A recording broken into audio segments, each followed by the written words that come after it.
The 1994 crime bill gave the Justice Department the authority to investigate local police agencies for unconstitutional policing. Under court-enforced consent decrees, some police departments agreed to reform plans. Last week, the Department of Justice announced it's dropping consent decrees with the Minneapolis and Louisville police departments, and it's ending investigations of 6 others. It cited faulty legal theories. So Anirban, do consent decrees work? I mean, are they right? These are faulty theories? So let me start with basically consent decree, right? It's a legally binding performance improvement plan, right? It is court-enforced settlement where a community asks for this help and the court has to sign it off, and then they get into an agreement as to what changes could be done. Now, the result on this or the statistics on this is patchy. Sometimes it had worked, sometimes it has not.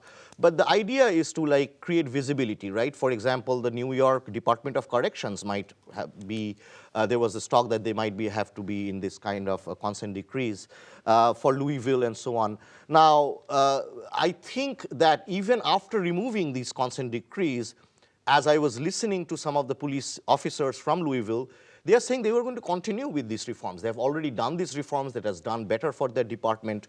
So I do think consent decrees work in the short term in actually assuaging people's fears, right? Justice should look like justice. So, but in the long term, we don't know. The result is patchy. Yeah, I mean, look, to me, a federal consent decree is an evidence of failure. It's an evidence of failure of the local will to, sort of improve things here. And I would even rather see state level, the states can impose statewide reforms, and that has worked in many states.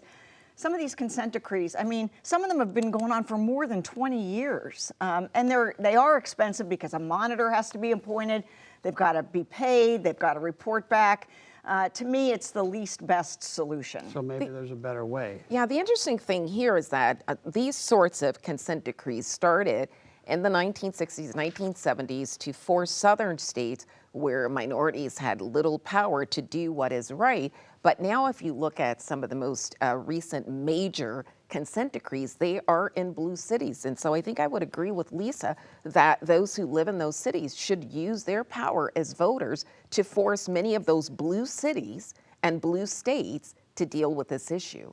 My problem, real quickly, is that the intention here, the Trump administration has nothing to do with whether these consent decrees are working or not. It's going back to denying that there is a problem with policing in the first place. And we should point out that the Minneapolis and Louisville cases came after the police killings of Breonna Taylor, George Floyd and Breonna Taylor. Yeah, most of these do, and the problem is there's all of this uproar, but there's no clear sense of what to do and how do we measure progress. So the DOJ, Department of Justice, said the cases were in error because they wrongly equated statistical disparities with intentional discrimination. Does it matter if it was intentional or not in this case? Sometimes, Lisa can speak to this better, sometimes intent can speak to, I'm sorry, patterns can speak to intent. yes. Yeah, absolutely. But again, I'm going to stick with my point that it's the least best solution.